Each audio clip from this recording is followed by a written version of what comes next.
today we are going to talk about aphrodisiacs. You don't want to miss this. Hello, Dr. Seymour Sexe here. Not my real name. And today's genuine faux letter comes from Intercourse, Pennsylvania. Oh my, they write us often, don't they? And dear Dr. Seymour Sexe, no E again. S-E-X is not correct.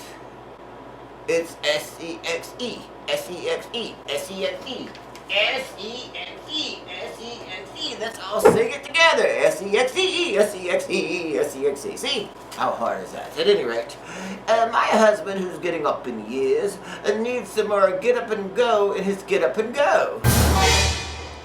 Oh, do you have any suggestions, Dr. Sexe? Still no E. Assigned.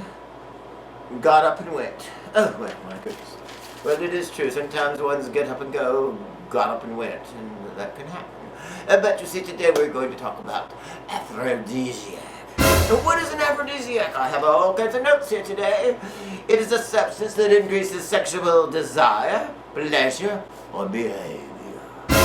Now, this gentleman, the lady, I assume was a lady, referred to in the letter, is getting up in years, and his needs, shall we say, something to help perk him up a bit. Of course, Dr. Seymour Sexe himself has never had this problem, but some people do, I understand. So, what does one do? Well, one, of course, tries to live a healthy lifestyle and eat good food and exercise and all those good things. However, there have been substances used for thousands and thousands of years that are alleged to help one's, shall we say,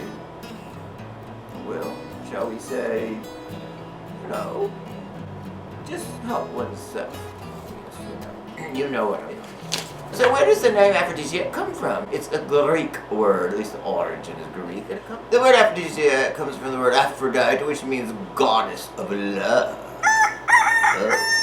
Oh my goodness.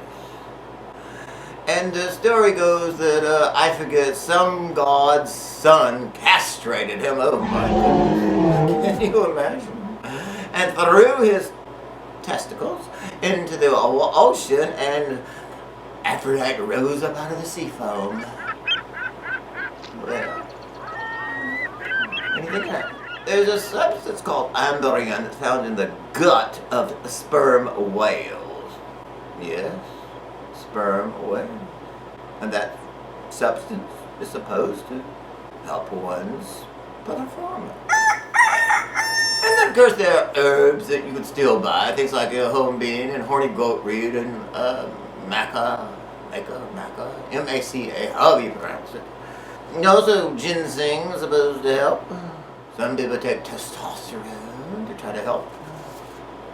There's some more interesting things that have been used, such as caterpillar fungus. You know, we talked about fungus earlier. This is a different type of fungus. One ingests this one to help one's libido. There's bird nest soup. There are ants. Yes, ants. If you eat a certain type of ants, you're supposed to,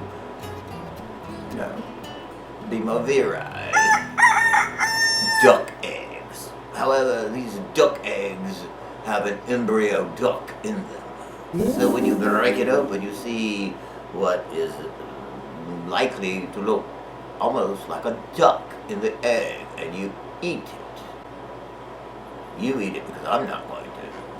There's something called the Spanish fly, which is made from a beetle, which is actually very irritating to one's system and perhaps poisonous. I don't advise you take that.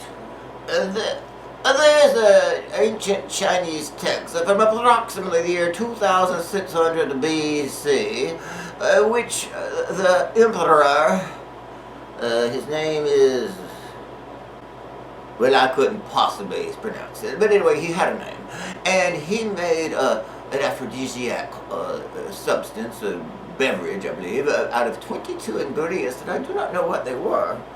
And then, according to this text, and I'm quoting here, he mounted 1,200 women and achieved immortality.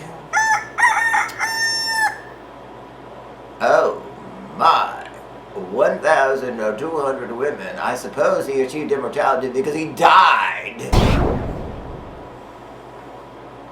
Now, I don't know how long, if this was all the course of just one evening, or if it was over the course of a long time, but 1,200 women.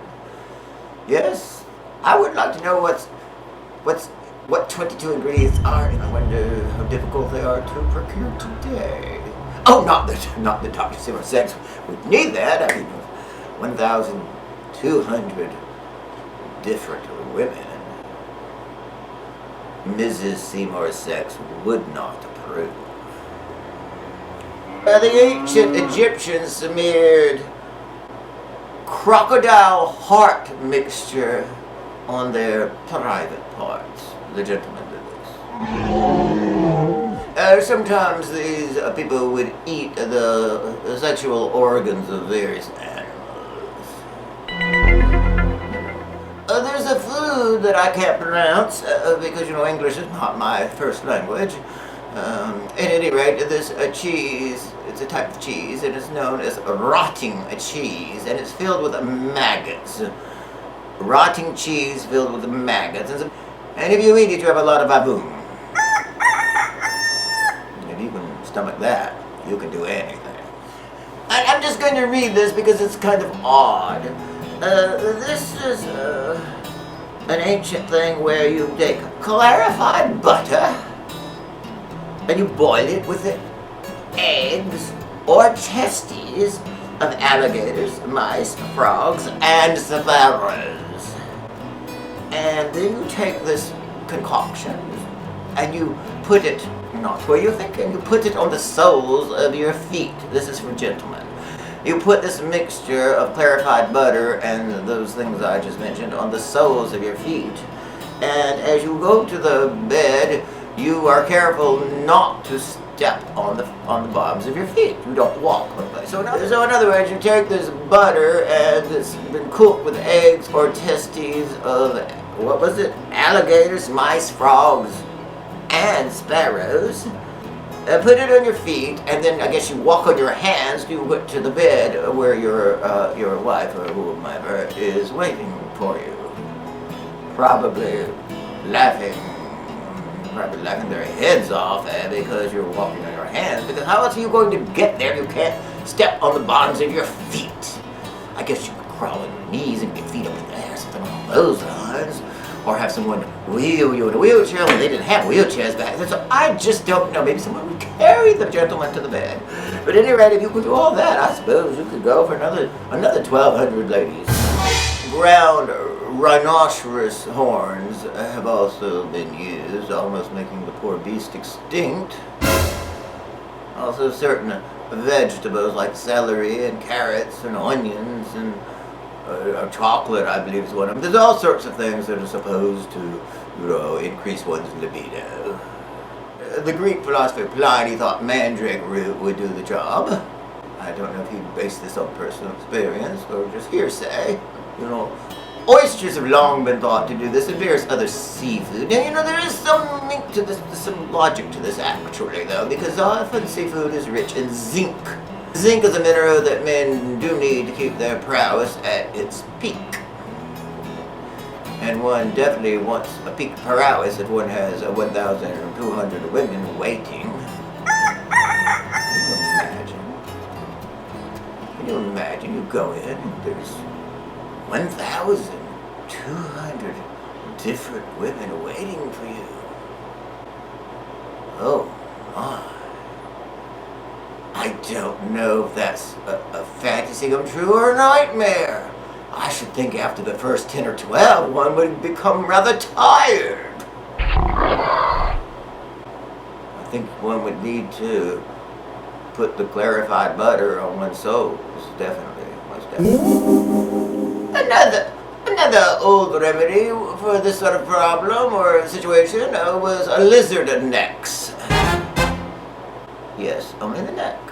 And there were also, potions we would make to woo one's intended, and these sometimes contain things like sweat, and blood, and other body fluids that you would bake into a cake, and then you give this cake to your intended lover, and supposedly he or she would fall madly in love with you. I can't imagine why, but that's the theory. And there was another one where you take mashed worms. I don't know what particular kind of worms, some kind of mashy worms, combine it with body fluids of some sort, I don't know exactly which ones, and then you rub it on the chest of your intended, to win him or her over. I'm not sure who did this, if men did this for women or women did this for men or whatever. I have a theory that you could rub some of this concoction on someone's chest, then you're actually making pretty good headway already. So it seems logical to me that if you get to that point, It's sort of like pour the salt on the tail of a bird to catch a bird. Have you ever heard that? I think the idea is if you're close enough to pour salt on the tail, you can just pick the bird up, right? And here's another list of supposed aphrodisiacs. Oysters, carrots, asparagus, anise, A-N-I-S-E, mustard, nettles, and sweet peas. A Roman physician once said that their foods that worked as aphrodisiacs needed to be, and I quote here, warm and moist and also windy. By windy, he meant it caused the person to pass gas. So, if it caused you to pass gas, you would be more virile. I'm just not sure that would really work in today's world, because if you're passing gas, I have a hunch you might be all alone in bed. But I don't know. Sparrow brains were particularly relished once upon a time as an aphrodisiac. I don't think one should eat sparrow brains, but, if you've got over 1,000 women waiting for you, I guess you do what you have to do. Potatoes, both sweet potatoes and white potatoes, have also been considered aphrodisiacs. Maybe that's why French fries are so popular. Well, that's all for today, and I hope you've learned something or other. I'm not sure what, but I hope you have. Thank you so much for watching. Please like, share, and subscribe, and we will see you next time. A good day.